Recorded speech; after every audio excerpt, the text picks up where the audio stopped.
In this episode, I speak with Christian Rodriguez, native Costa Rican. We talk about sustainability, eating poisonous plants, and the joys of the Costa Rican jungle. Welcome to the Flower Lounge, a place for conversations with wildly creative people and a little plant-loving wisdom to help you experience life in full bloom. I'm Katie Hess, flower alchemist and founder of LOTUSWEI, and I believe in a world where we're all living at our personal edge.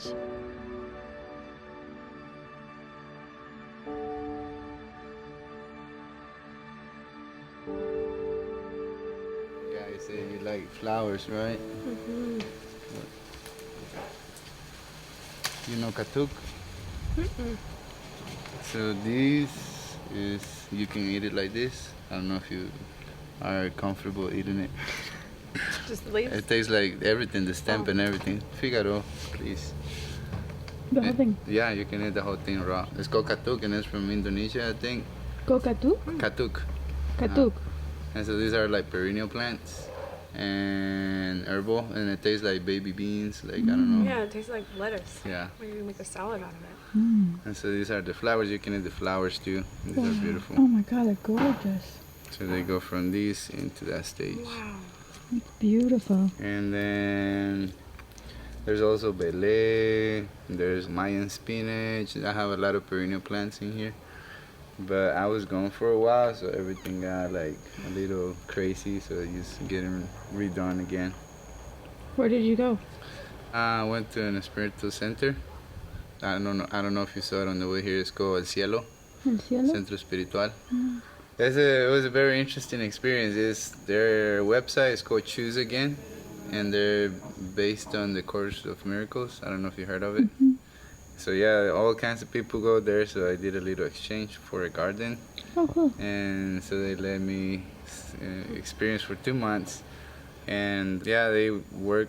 You know how most people work on like people's patterns and stuff like that. Patterns. But they do all the way to your beliefs, so your belief core, and not the stories, whatever you want to make yourself to be right about, but it's about like what you believe about yourself, and that's how you look for yourself to feel like most of the time. And so then I learned to be more in my heart than in my head for a guy. So it was a new thing. But that was a beautiful experience, and see people transformation from like, you know, from whatever trauma they have, and seeing like all like whatever emotions they have to like, you know, then come down and be totally, you know, sitting up and smiling and happy. Wow. Just by talking. They do holotropic breathing, they do a lot of silence, they do circles every day, and for the community it's accessible, so you pay like $10 to go in, but usually for people to stay in the place it's like $300 a day. And so yeah, it's like serious stuff. You don't get communication, no phone, no computers, and it's just being with yourself. And I don't know if you ever heard of holotropic breathing. So they do that. I never got into it. It just never let me sleep when I did it. After, my mind would start running a lot. But a lot of people get into, you know, the stuff they have and early traumas and young age. But it's a beautiful place. Something really cool that I never heard before. And compared to like ayahuasca or any like type of medicine like that, what I admire of this is that everything comes from within you. You don't need to take any outside source, but then they just make it look within you, and then you find out the truth. That's all. Beautiful Yeah, place agreed. to visit. Agreed. Like, this is more powerful than any. That's the third eye, I think. It also lets you know everything. Yeah.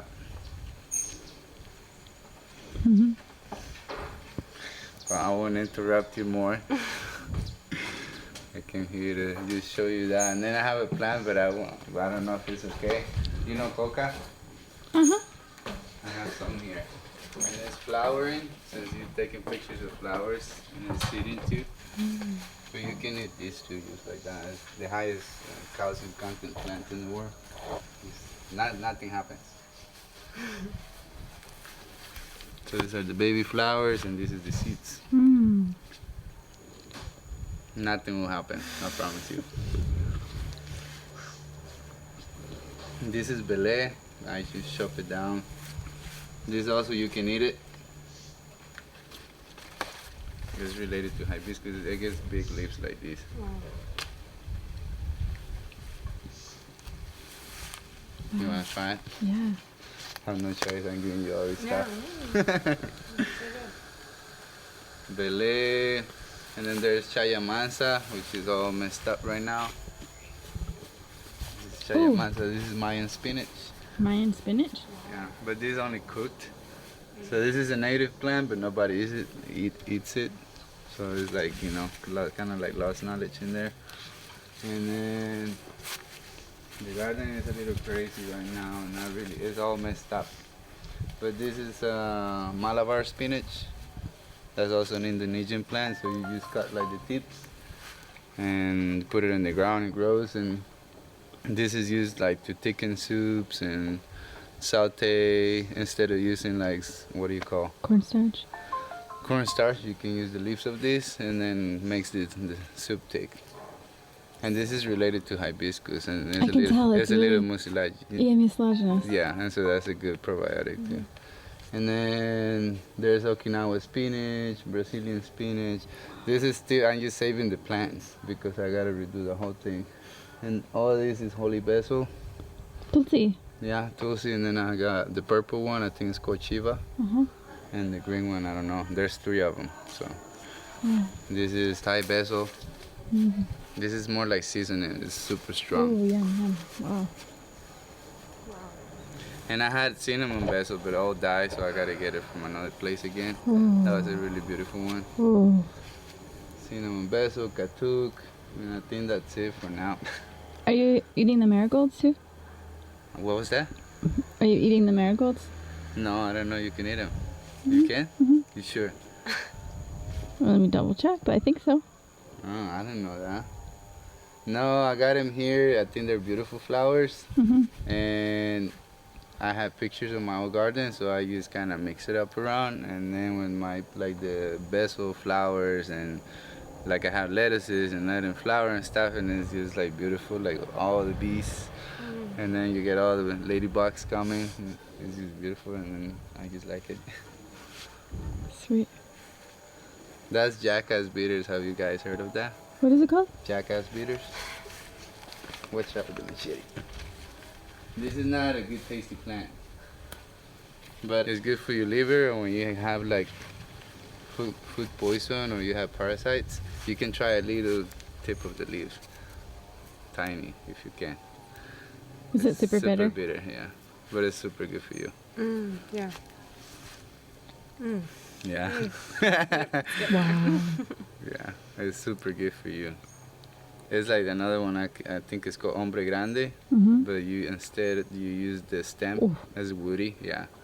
It's good. I'm used to I can drink it just like coffee. Like, Wow.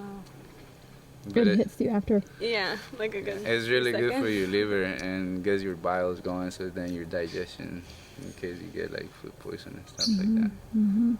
It's a good plant. What's it called again? Jackass bitters. Gavilana. Jackass bitters. Yeah, ¿Cómo es en español? Gavilana. Gavilana. Yeah.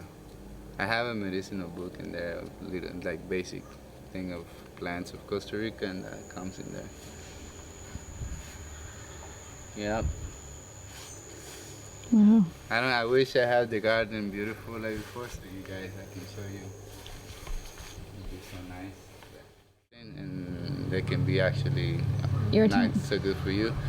But unless you're really sick, you can take it for 5 days in a row. Same with the katuk.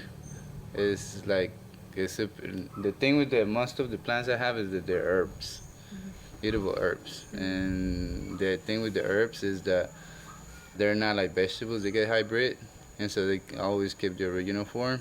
So your body DNA is actually understands.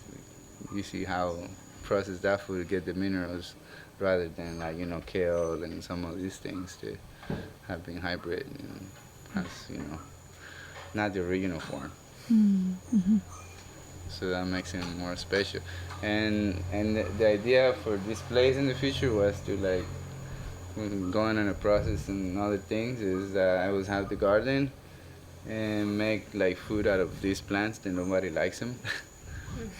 Because nobody is like, everybody uses lettuces, all this stuff that is like rotational crops, and so you mess more with the land than when you have things that are actually perennial and you just maintain and it's always growing and every stick is just more food, and so that makes more sense.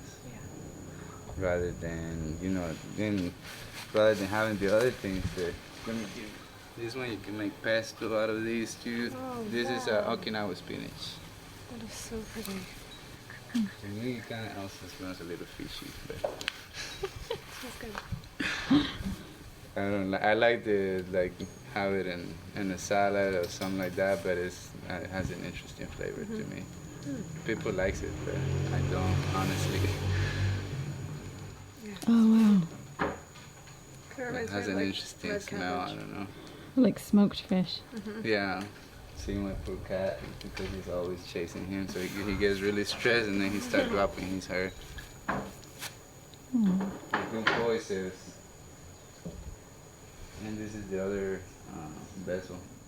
This is a Central America stevia. Oh, you have stevia?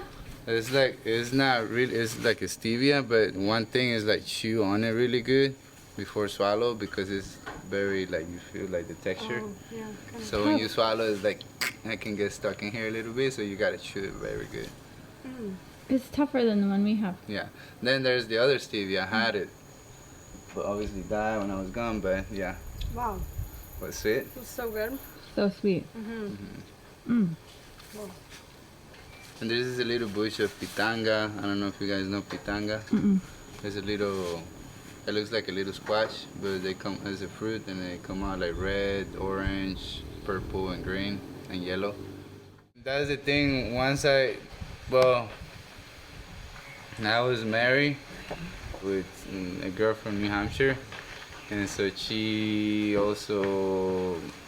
studied eco-gastronomy, and so she had an internship program when we were at the farm, and most of the interns were like holistic nutritionists, and then at that time I was also like a soil scientist at the farm, and then that's how I started learning about soil nutrition and how related it is to people too at the same time. It's the same thing. And then that's when I started seeing the big picture in the country. And then I started meeting this other guy named Fabian Pacheco. He's like an activist, and then like realizing just more like with numbers and facts of actually what's happening in Costa Rica in terms of food and agrochemical industry and all this stuff that is really scary. So, how do you eat? Like, how do you eat? You eat like, I don't know, like outside there's nothing good. Like even if you pay fancy, expensive, I mean you can get a beautiful plate with beautiful ingredients, but it's all cheap stuff. Truth, like like one example is like a lot of people is not conscious in terms of consuming organic unless it's for themselves, or with foreigners it's not so hard, but with the locals they think it's a foreigner thing to eat healthy. You see what I mean? And they think eating organic is also being like vegetarian. And so like I get more foreigners here than ticos. And people won't pay the price for the food. So with the farmer, like what we talk is like if people understand the process of growing food, people will understand.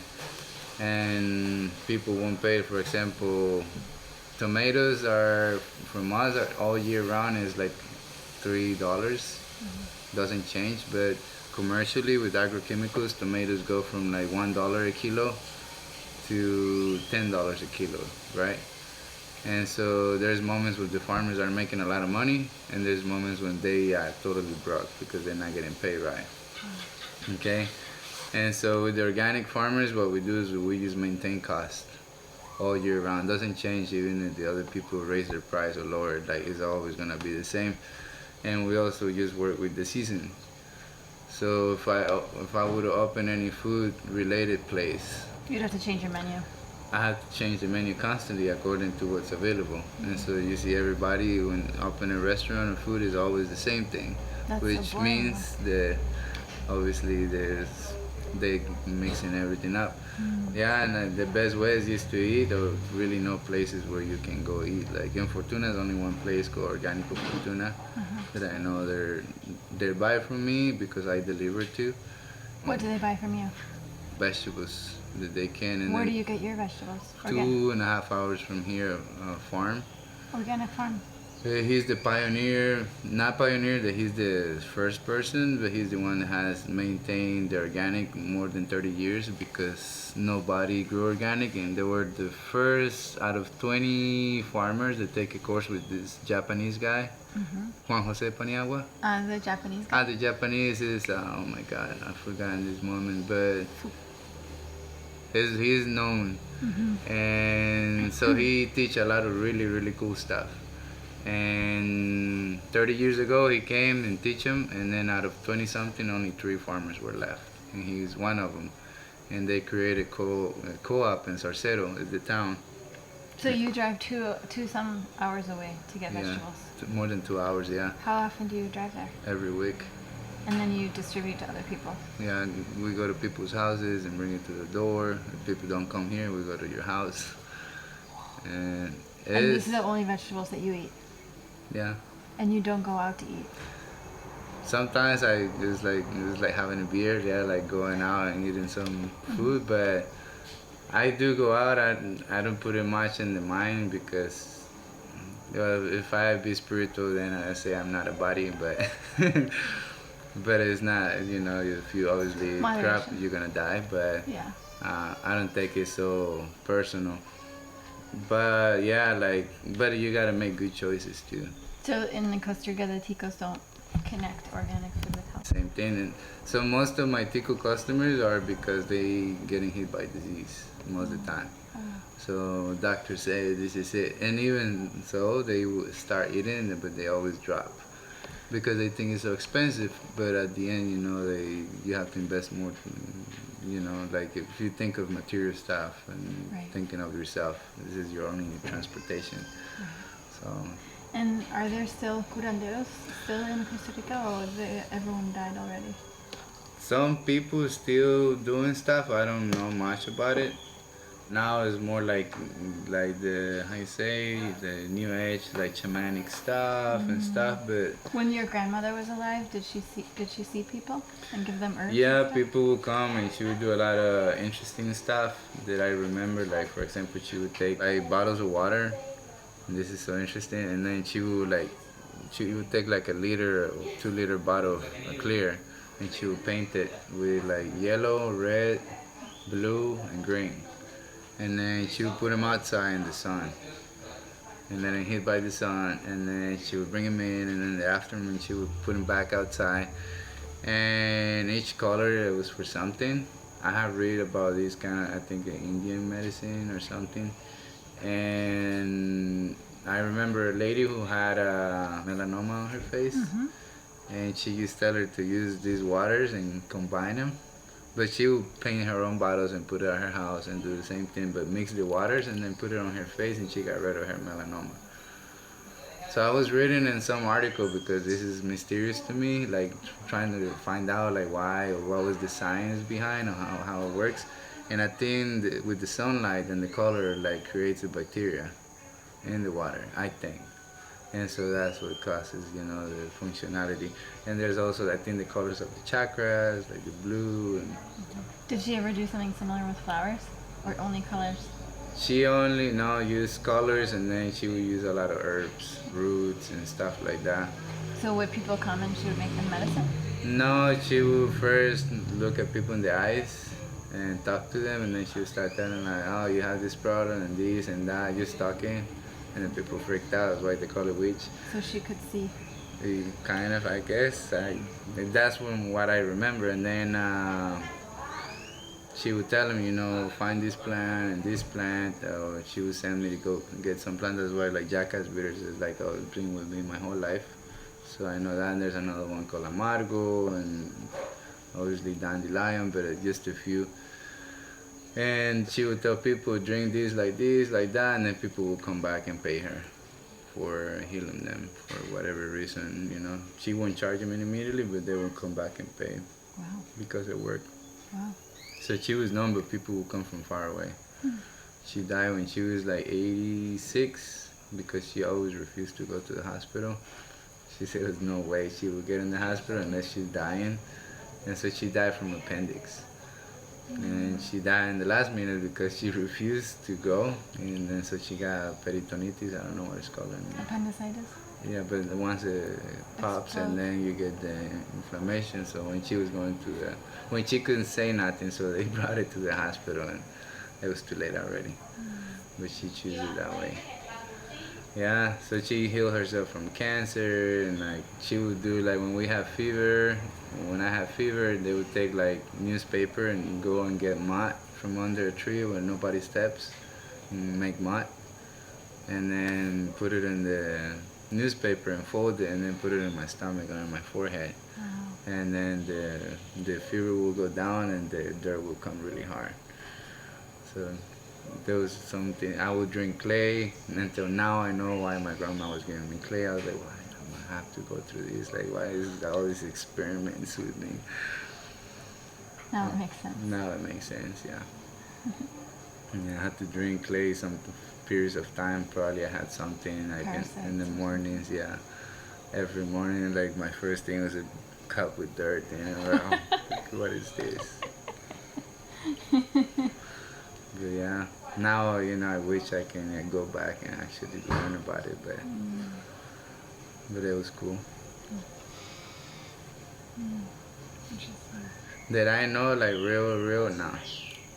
Now is more the shamanic thing. What's up with that? What's the deal with that? Why do you think people want such a, you know?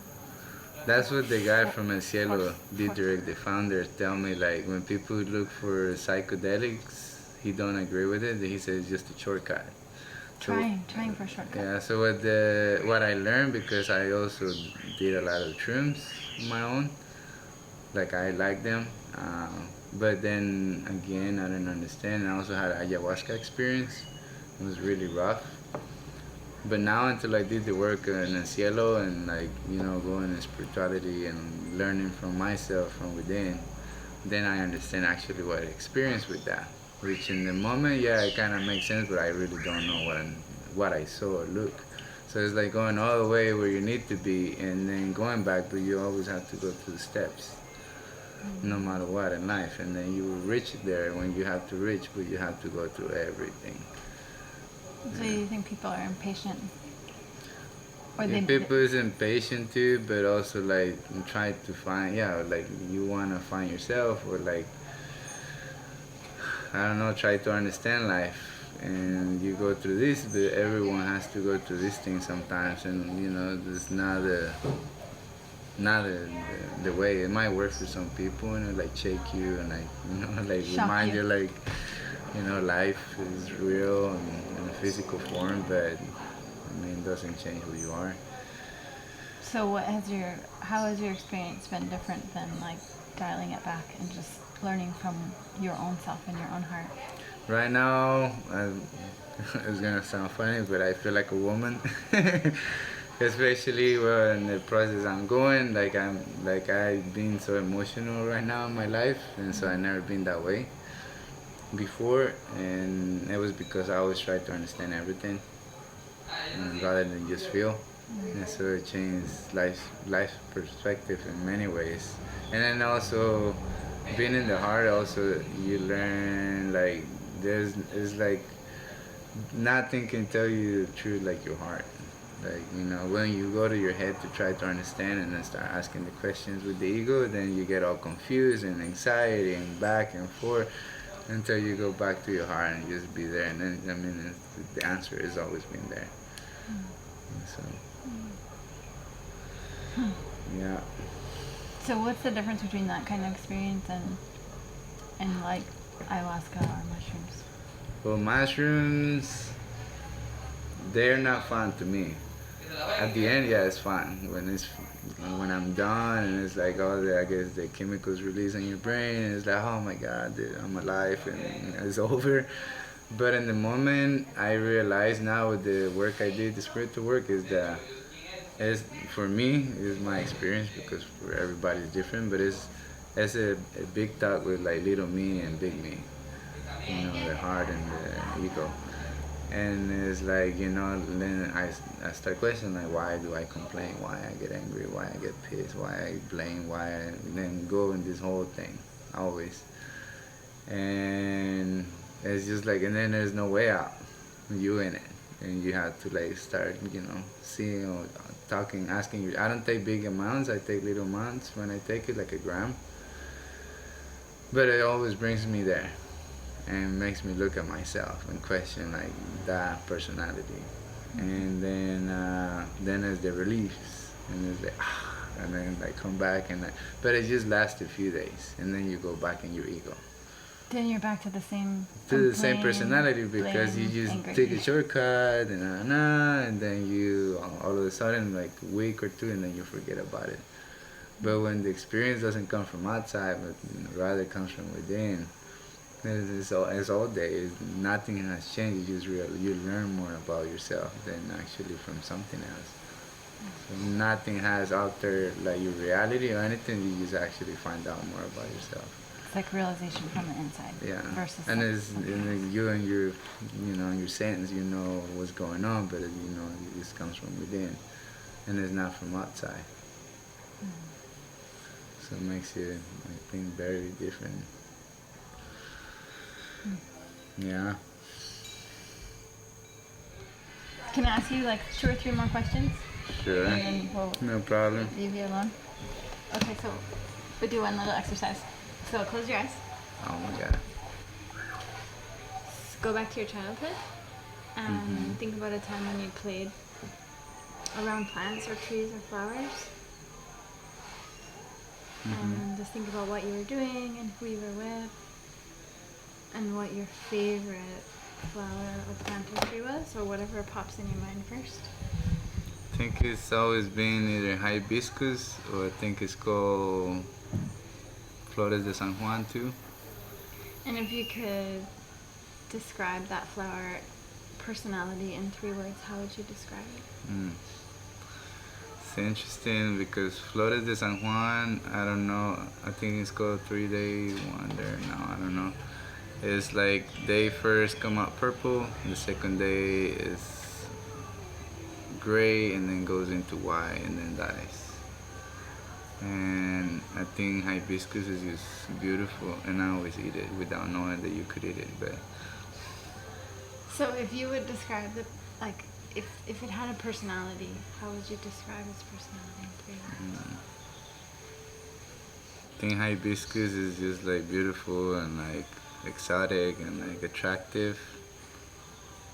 And Flores de San Juan is just like I don't know, they have a transition that it makes it really interesting, because all the every day change the colors until it goes away. And I don't know, like hibiscus seems like colorful, attractive, and excited, and Flores de San Juan are like just very interesting. I never thought about that, but I'm trying to give it a personality. I don't know, they're just more simple. They're not so like the hibiscus to me is the most beautiful. This is what we find is when you describe your childhood flower, usually you describe the way that you bring your gifts into the world, or the way that you embody them. Beautiful, exotic, attractive, simple, and going through a constant transition. Oh, wow. Constant evolution. Wow. Yeah. Yeah. You're a witch. Wow. Wow. Yeah, I'm in a big transition now. So that was very interesting. Wow. What kind of transition are you in? Oh, man. Well, I'm doing the divorce now and also like making big decisions, and probably one of the things that I have to make a step on is probably gonna say goodbye to this. And, I mean, yeah, it's sad, but it's like growing up sometimes it's also let go. And so, yeah, that's a big one. So, but there's a lot of things waiting for me too. It's just a process in life I'm learning. I never obviously been divorced before in my life, and yeah, it's difficult. And I have a 5-year-old daughter too, so it makes it also a little like. But there's a reason for all of this to happen. And in the moment, yeah, it's hard, and like you gotta do what you gotta do, but there's better things coming.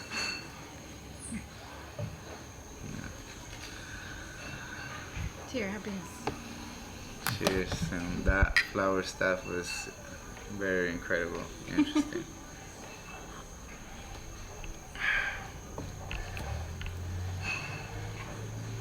You like that? I don't know if you taste the verbena, but it's like lemony. Yeah, it's really good. 325 medicinal plants. Yeah, from all over the world. At Finca Nueva Luna. Finca Luna Nueva. Finca Luna. Nueva Luna. New moon. Yeah. And do they like actually use them? Like, lo sacan para utilizar? O? No, I mean, the farm is amazing. I love the people, but it's been more of a show, like touristy. But obviously, the guy who started the garden is Rafael Ocampo, the ethnobotanist, and Tom Newmark. He has a lot of influence, so they get stuff from everywhere. There's another guy named Stephen Brooks. I don't know if you heard of them. They are like. I mean, they have money, so they have a lot of influence, and they get like they are the ones that create Envision, Medicines Up the Edge. I don't know if you heard of that. That's something you might like to come and visit. Medicines for the Edge is that's for herbalists, and so everybody gathers just to exchange information about plant medicine and like herbalists and stuff like that. So learn about food and stuff. Medicines for the Edge. Really? Yeah. This I saw in your bathroom. For Right. tinctures, Yeah, this is what I specialize in. flower essence. That's it's actually what we're doing here, is to collect flowers. I wish I could show you before these places, so you guys will go there, but there's always time. Oh yeah, we can come back. You can come back and visit. Yeah, and I meet with this guy, Rafael Campo, and you speak Spanish because he doesn't speak English. He's a really old guy. He lived with indigenous for maybe 13 years. And so he knows a lot like native style. It's only him and another guy from the university, Poveda. Those are the two biggest in Costa Rica. And so meeting with him would be really interesting because he can tell you and talk and bring you to like amazing places to just like, and especially what you do. It would be very beautiful. The Caribbean side has a lot of people that has also into all this stuff. But it's just, the fact is just to find the connections. And then you come and then you go to specific places and you're gonna be amazed and probably find what you're looking for. I don't know exactly, but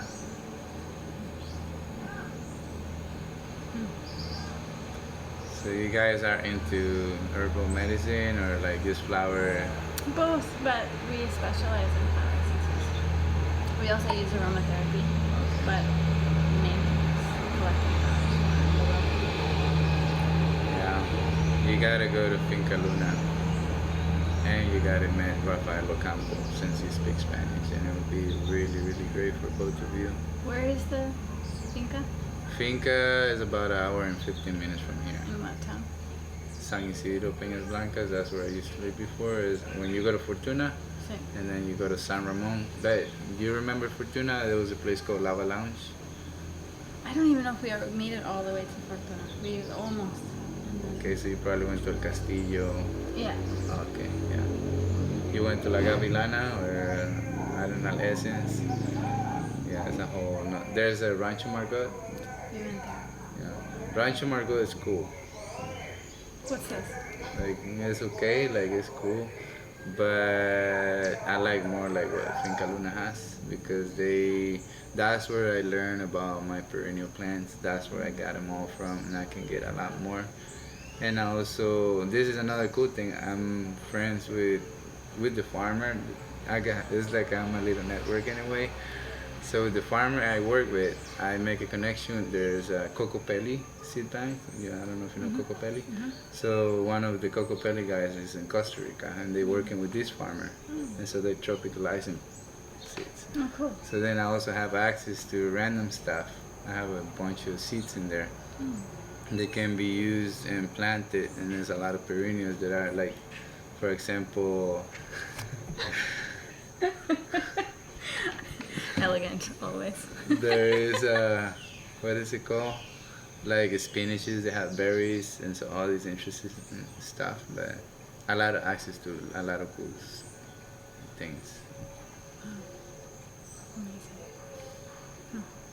This farmer is also nice to go see all the stuff that they do.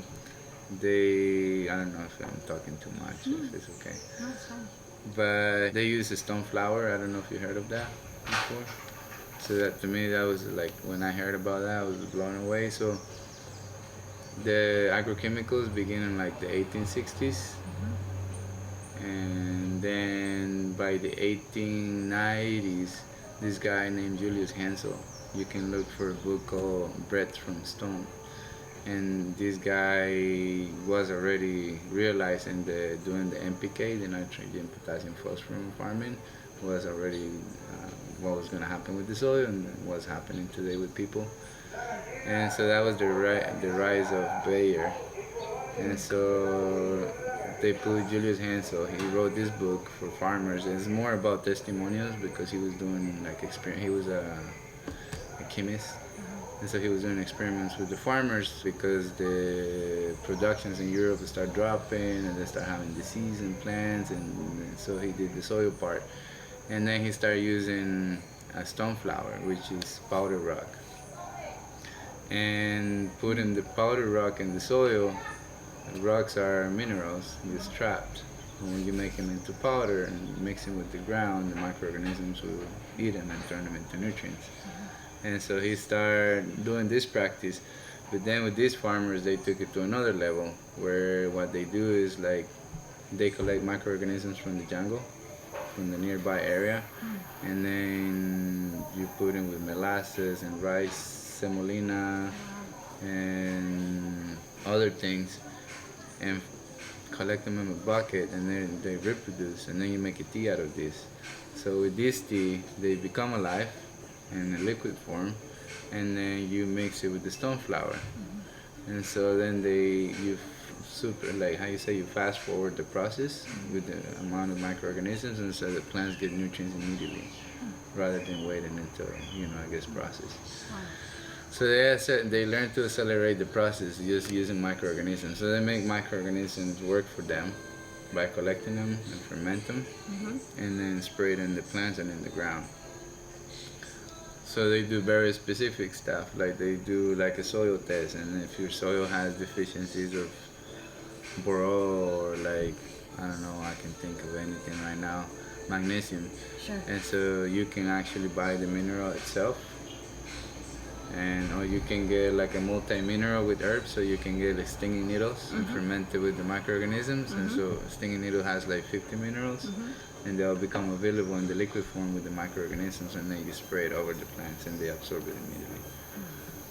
So that's pretty cool science they do. And then all those things go into us, eventually, huh? Yeah, because you're actually eating nutrient-rich food, Is that how you say it? Yeah, nutrient-rich food. Yeah. So that's why you're actually you're mineralizing the soil and you're mineralizing the food. You're giving back what you're taking. And you alkaline the soil. And you eat an alkaline food. That's just really cool. what percentage of people are doing that? Now it's becoming a little fashion. Yeah. So people are more excited and ticos are getting into it, but the thing is nobody wants to buy it. You know, it's like everybody wants to do it, but because, oh man, it's what's paying now. But the consumers is almost not there. So that makes it difficult. And that was a big part, because when I started this, that's what I learned. Like, I was like, how can there's no organic food in the store? Like, it's ridiculous. But once I understand, because I had no idea what I was eating before. Right. And then I looked for this guy, and when I reached to him, then I started having the access, and then I started calling people. We like to have some friends and stuff, and that was how this began. So you're almost like, you're kind of like a CSA? Like where Yeah, but not so specific, because obviously people here like, I want this, I don't like that, and all that stuff. So like we make it special for everybody. And vegetables are not a big profitable thing, but it's what brings the people. And also, support the people who's actually doing it right. And other than that, they grow more than 40 different crops. They not just grow like just potatoes. The organic potatoes are the red skin potatoes. There's nobody else can grow organic potatoes. So that's like, it's like a stamp. All red potatoes, not sweet potato, but red potatoes are organic. Same with the pineapple. Organic pineapple is sold by kilos. Okay. So one pineapple can be over $2. Depends on the size, even 4. But then you get conventional pineapples, and that's the ones you find 3 for $2 or 4 for $2. And what they do is, these are the pineapples that are rejected to go export, either for amounts of chemicals, so they don't pass, or they use like, the worst of the worst. And so they go and rebuy, and then they go and sell it on the street, because they buy it for like maybe 50 cents. And is this like fruit that like the fruteros are That goes selling to on the Europe. street? Yeah, and there's also the fruit that goes to Europe or the US. The oranges. There's also all these, well, I'm talking now negative, but it's just good things to know. But that's why there's also like all these like oranges, banana, pineapples. They come from here and go. Those are like big crops. And they all also involve a lot of illegal workers. Not that I'm against illegal workers, is what they're doing to them is illegal in terms of how they get paid and how they're exposed to chemicals, in general. This year, I think it was this year, in one of the pineapple fields, they pollute one of the sources of water. So 4,000 people was drinking tap water with herbicide, and they didn't know. And nothing happened, obviously. But then I was thinking, like, what about the pregnant women? They don't know, right? And then this baby is born like this, and they don't know why, because that goes right into the wound and affects the baby, and it can bring, bad formations and stuff. And these are ticos? Yeah, and so there's all these like messed up things.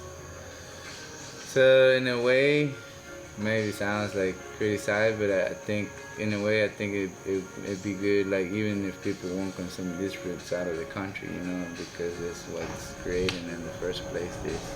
And even this is the other thing, like, I was thinking, like, how, for example, like, how when you get a pineapple, anything food related, before it gets to the US or Europe or whatever, it needs to get sterilized. So then, again, even if it was organic, it's going to be spray. Because they gotta spray fungicide, they don't want bacteria and stuff. So even if it's organic and you're paying for it, like, I guess spray before it gets there, because it needs to enter to a clean. Pineapples, bananas, and oranges from Costa Rica. Yeah, they all like chemically grow. They put like Del Monte. There's this like movement, and they, Del Monte, the brand. It's like brands of food they make canned. Yeah. So they put it De Muerte. They made it the same logo, De Muerte, yeah, because they like big buyers, yeah. They did a few shirts about like banana chiquita. It's like it's a blue logo. That's Costa Rican bananas. Yeah. All those people. The banana situation is also bad because they have drained the soils completely, and they use some chemicals like I think it's tamarone, I think is what it's called, which even after like 20 years, there's still particles of the chemical in the ground. Wow. So there's more of the commission people make out of chemical industry. That's why it's more used, and obviously farmers don't learn for themselves, and so the guy with the title and the nice truck comes and he knows he's the doctor, he knows how to. So that's kind of how it works. Wow. You have to stay calm, because if you get scared and all that, the poison flows faster, and then you can actually die. Right. But you can take about 2 hours. But the thing is, if you do the tourniquet, then the poison stays in one place, and so then she had to get reconstructive surgery because all her when she sent a picture of her food, it was it's scary. It's like these things so big, just of black rotted flesh. Yeah, it was pretty bad. And so that's with the terciopelo. Terciopelo, yeah, and the other one, there's more. We have also the biggest viper in the world called Bushmaster. Is that like the yellow-green one? Yellow? No, those are Bocaracá or eyelash pit viper. But those are common. They come in many colors and flavors. There's 20 different colors. I heard of, and it's all about bodies, because I heard of people that can get bit and they will feel sick and nauseous and stuff, but nothing will happen. But there's the case probably that people are more susceptible and immune system or weaker, and then they can actually get affected by it. Yeah, but the Bushmaster is the Bushmaster. Even you have 80 chances to die even with anti-venom. 80% chance of dying with anti-venom? Yeah. That one will jump from the ground into your face. That's how and then will chase you if it's a female with babies. But this one, the most aggressive, is in the south of the Pacific. Okay.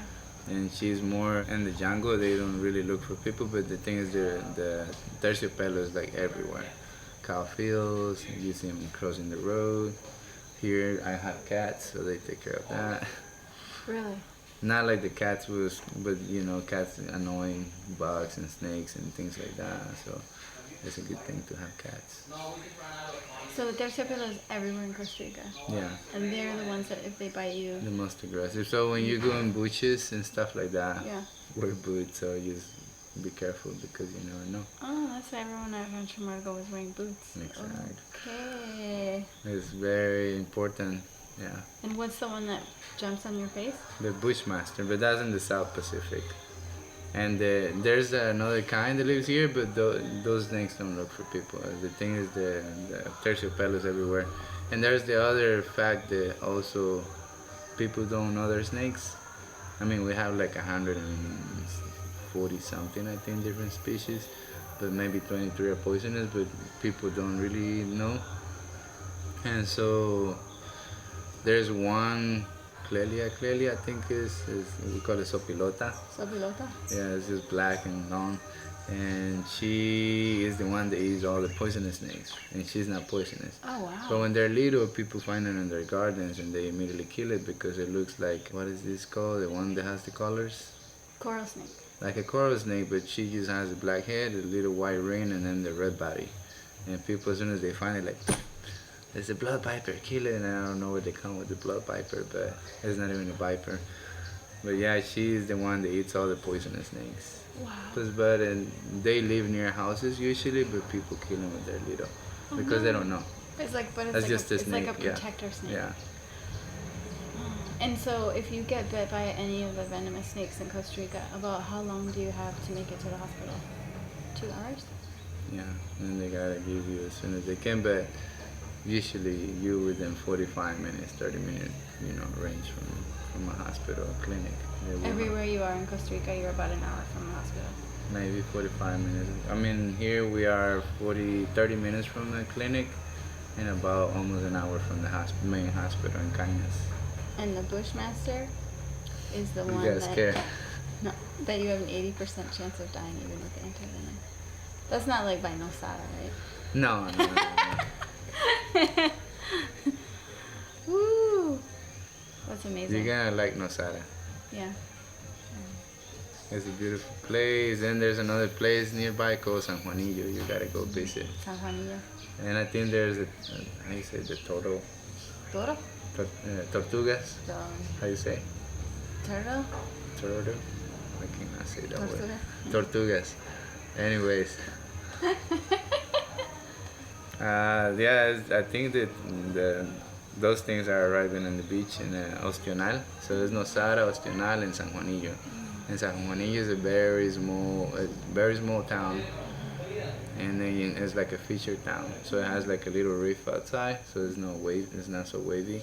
And the whole beach is like made of shells. So it's really, really beautiful.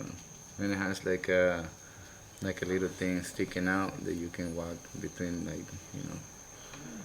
San Juanillo. San Juanillo is beautiful. And usually there's no people in there.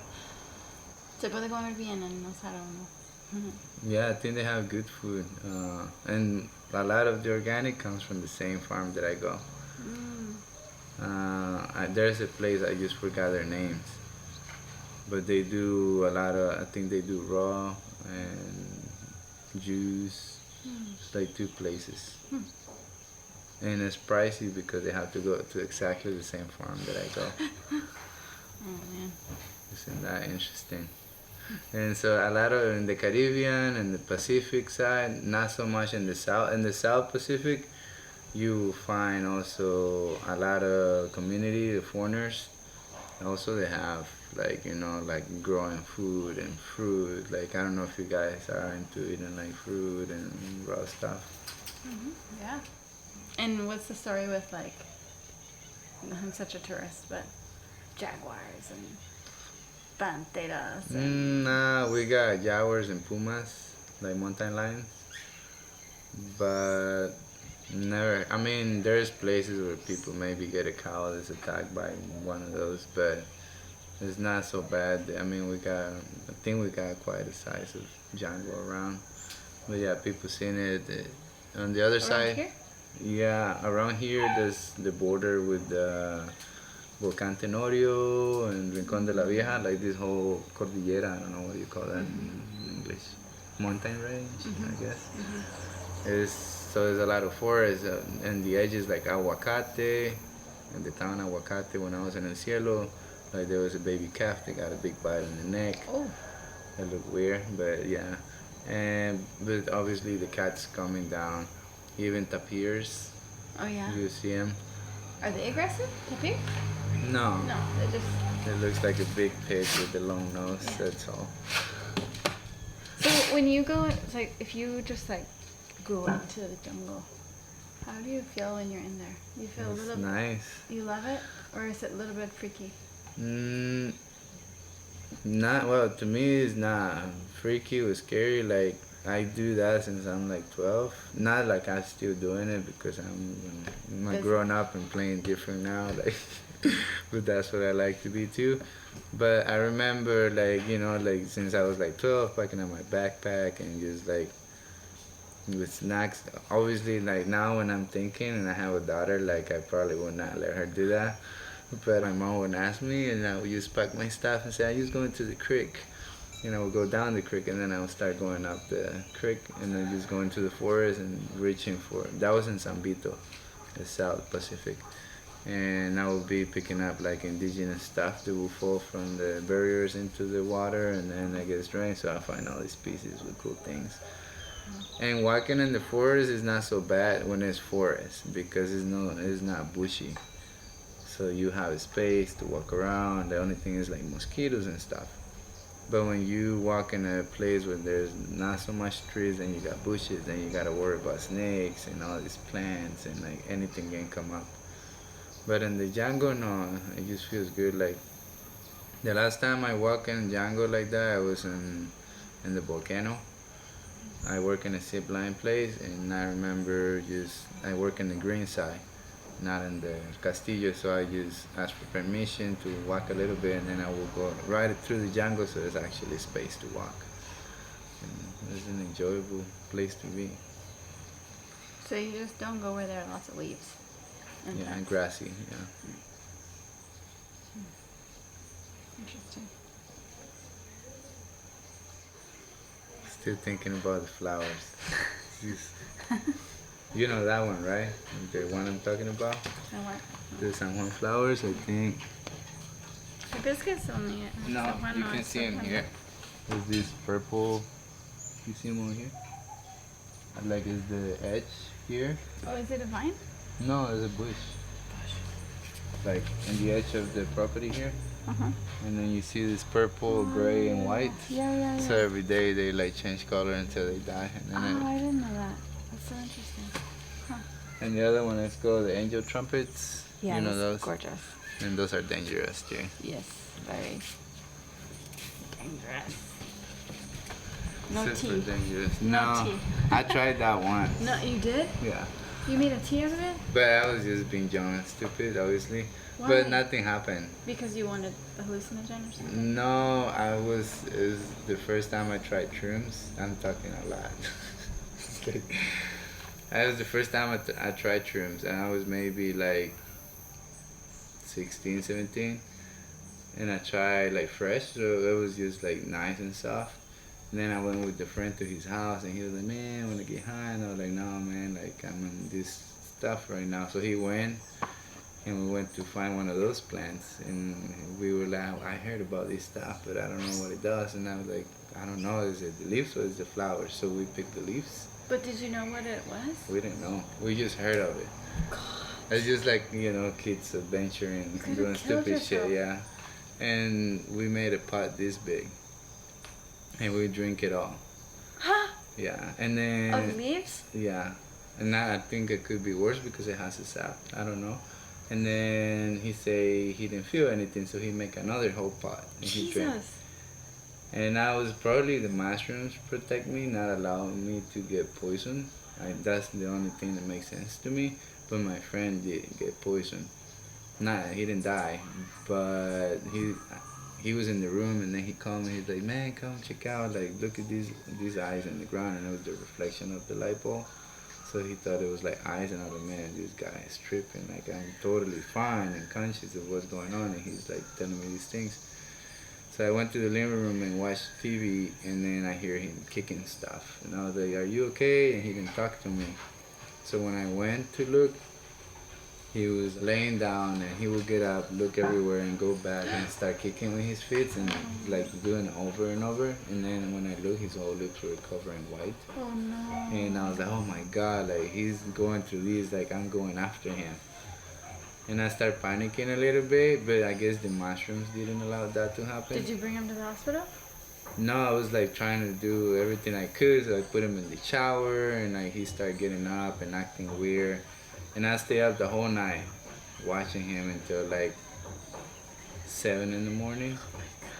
And then I went home and nothing happened to me.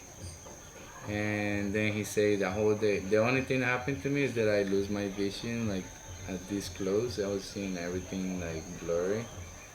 But my friend said when he was getting out of the house, he saw my head on the doorknob, and me talking to him on the doorknob, and like he was with his girlfriend, and he was like totally spaced out, could not think. And it was a bad experience for him, not for me. Then I have friends who were like intoxicated and end up in a clinic for like a week, but that's what. But why? Because people think they're gonna get high from. Yeah, and then when I was in Finca Luna too, there was one intern who would drink it, and he drank a little bit of the flowers. Why?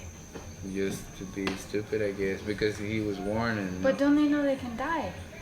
I guess. And then they find him talking to a book, and then they're like, Stefan, what's going on?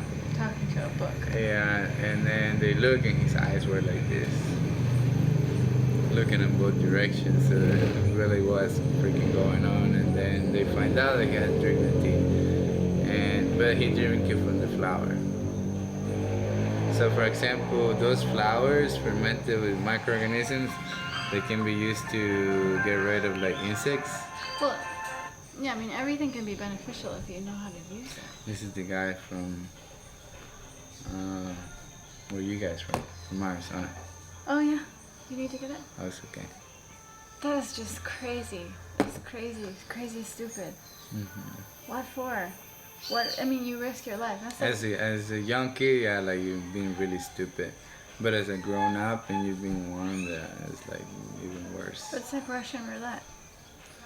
Yeah, and I heard it, like in Colombia, I think they make a powder out of that, and I think prostitutes use it to like blow it on your face. And so then you get drugged, and then it's like, I take you to the ATM and tell you, hey, can you give me all your money, and and then guys find themselves like a week later in underwear and somewhere else, and they don't know what happened. Burundanga. I think it's called Burundanga, right? What did you say? Burundanga. I think is what they call it in Colombia. Wow.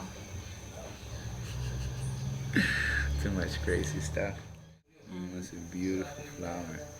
And we know the Latin name, but we don't know a common name or local name. No. You can send me a picture of it, and I can ask Rafael Campo, and he can tell me. Well, I can ask some other friends, but I know people that can tell me. Yeah. Okay. And I can give you the name. Mysterious flowers. Yeah, nobody knows the name. There's a lot of things here too. I guess, and if you just look for flowers, I guess you can find tons of flowers. I mean, there's more butterflies than the entire continent of Africa here.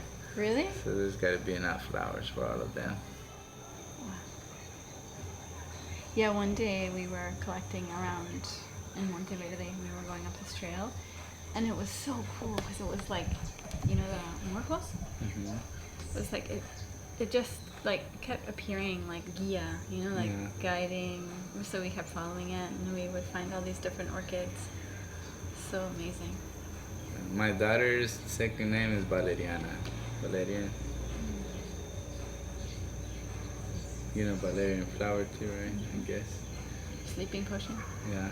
But she's not a sleeping potion. Her name is Maya. Maya, ooh. The illusion. Gorgeous name.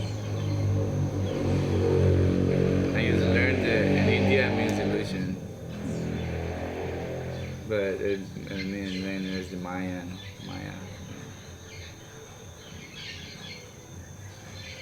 Yeah.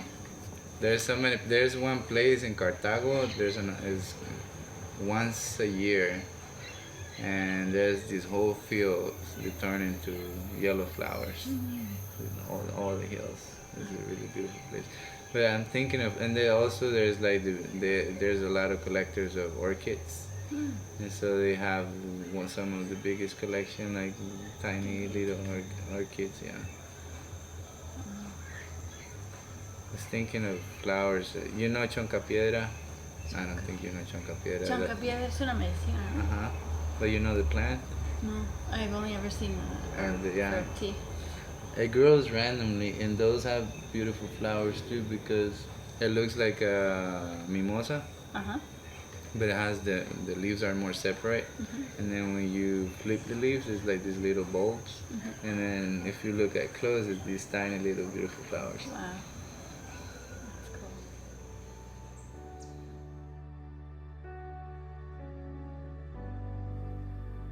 Thank you so much for listening to The Flower Lounge. I'm Katie Hess, and we'll be releasing a new podcast every Wednesday. If you like what you heard, or you know someone who might be touched by our conversation, share it with them. And don't forget to subscribe. To find out what your favorite flowers mean about you, take the quiz at LOTUSWEI.com.